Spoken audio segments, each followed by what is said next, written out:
देश में बढ़ते ओमिक्रॉन के मामलों पर सबसे बड़ी बैठक की जा रही है।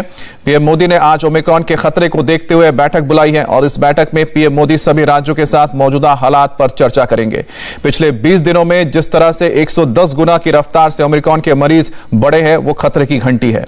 अब तक ओमिक्रॉन देश के 17 राज्यों तक फैल चुका है। हरियाणा, उत्तराखंड और लद्दाख के राज्यों में भी केसेस सामने आए हैं जहां ओमिक्रॉन के नए मरीज सामने आए हैं।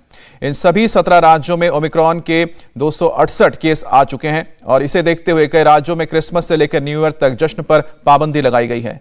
कई राज्यों में रेस्टोरेंट से लेकर सिनेमा घरों तक लोगों की एंट्री सीमित कर दी गई है। आपको पूरी खबर एक डिटेल के साथ बताते हैं। ओमिक्रॉन के बढ़ते मसलों पर क्या संकेत मिल रहा है, इसे लेकर पीएम मोदी मीटिंग के मायने क्या है और मौजूदा हालात में ओमिक्रॉन को लेकर चिंताएं क्यों हैं, क्योंकि जो ट्रेंड सामने आ रहे हैं उसके मुताबिक ये उन लोगों को भी डरा रहा है जिन्होंने कोरोना की वैक्सीन ले रखी है।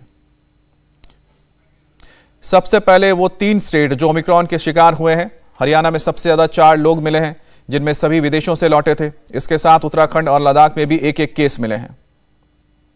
लेकिन सबसे बड़ी चिंता की बात है कि देश में इन 7 बड़े राज्यों में बढ़ते ओमिक्रॉन के मामले, जिसमें सबसे ज्यादा महाराष्ट्र में केसेस हैं। महाराष्ट्र में 65 हैं और नया केस आया नहीं है। दिल्ली में 57 केस है, 3 नए केस आए हैं। तेलंगाना में 24 नए केस आए हैं। केरल में 24 है, 9 नए केस आए हैं। गुजरात में 23 है टोटल, 9 केस नए हैं। राजस्थान में 22 हैं टोटल और इसमें नए केस 4 हैं और हरियाणा में 4 हैं और एक दिन में 4 केसेस आए हैं।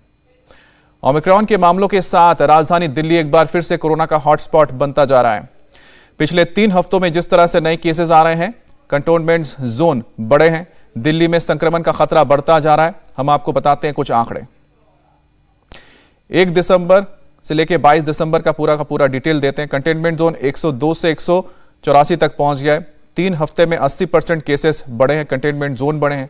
1 दिसंबर से 22 दिसंबर का आंकड़ा देखिए, 136 मरीजों से बढ़कर 289 तक पहुंच चुका है। घर पर इलाज हो रहा है, होम आइसोलेशन हो रहे हैं और 3 हफ्ते में 113% की बढ़ोतरी हुई है। अब 110 मरीज अस्पताल में थे, अब 210 मरीज एडमिट हैं। 3 हफ्ते में 89% अस्पतालों में मरीज बढ़े हैं। उसी तरह से 30 केसेस रोजाना आते थे, अब 125 केसेस रोजाना। एक्टिव मरीज कितने हो गए हैं? 393 से 624 एक्टिव केसेस हो गए हैं। तो 10 दिन में 59% एक्टिव केसेस बढ़ गए हैं।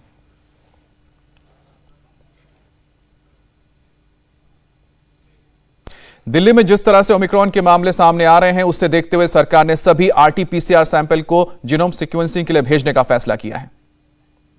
आज से सारे केस 100% जाएंगे। दूसरा मैं आपको बता देता हूं, कई अखबारों में छपा है कि कैपेसिटी नहीं है। अभी हमारे पास दिल्ली सरकार के पास ही लगभग 200 टेस्ट डोज करने की कैपेसिटी सेंटर की उससे भी ज्यादा है। तो इन्हें 400-500 तक भी सबकी की जा सकती है। तो हमने यही कहा है कि अभी जब तक 400-500 केसेस तब सारी करिए। तो अभी तो 100-125 केसेस आ रहे हैं, तो सबकी जीनोम सीक्वेंसिंग करेंगे तब पता लगेगा कि सोसाइटी में कितने लोग हैं।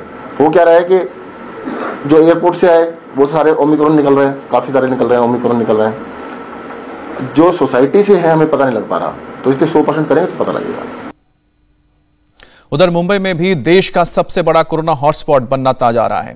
मुंबई में बुधवार को कोरोना के 490 नए केस सामने आए हैं। 48 दिनों में मिले ये सबसे ज्यादा नए मरीज हैं। हैरानी की बात यह है कि यहां पर 3 दिन में ही 2 गुने से ज्यादा केसेस दर्ज हो चुके हैं। कोरोना केस के लिहाज से देखा जाए तो मुंबई में कुल अब 2419 एक्टिव केस हैं और रिकवरी रेट भी घट रही है।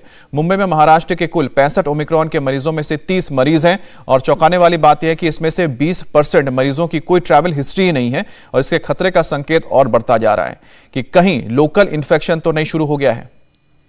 मुंबई में लगातार खतरा बढ़ रहा है, लेकिन लोगों की लापरवाही भी कम होने का नाम नहीं ले रही है। लोग ना तो भीड़ भाड़ वाले इलाकों में जाने से बच रहे हैं और ना ही मास्क पहन रहे हैं। जरा सोचिए कि मुंबई जैसे महानगर में यह हाल है तो दूर दराज के क्षेत्रों में क्या हो रहा होगा। जब लोगों से पूछा गया कि क्या उन्होंने कोरोना को लेकर चिंता नहीं है या फिर उनको डर नहीं लगता है, तो लोग अलग अलग तरह के बहाने बनाते हैं। मास्क क्यों नीचे है? आपका मास्क नीचे क्यों है?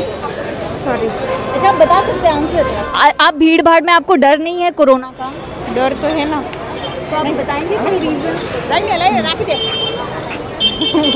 मास्क क्यों नहीं पहनते हैं? अच्छा, आप मुझे बताइए, अभी ओमिक्रॉन भी फैल रहा है, आप लोग को डर नहीं लगता क्या? अभी गिरा मैडम नीचे। अभी भी नहीं पहनते? आपने भी नहीं पहना है? अच्छा, आप बताएंगे आपने मास्क सही ढंग से क्यों नहीं पहना? सॉरी। ओमिक्रॉन बढ़ रहा है लगातार, फिर भी आप लोग बाजारों में पहुंच रहे हैं, भीड़ हो रहा है, तो आप लोगों को डर नहीं है ओमिक्रॉन का? मैम अभी जीना थोड़ी छोड़ देंगे, सामग्री के लिए आते हैं और सामग्री लेके जाते हैं। हाँ। और कोई ऑप्शन तो है नहीं। इस भीड़ में बहुत लोग ऐसे हैं अभी भी मास्क नहीं पहनते।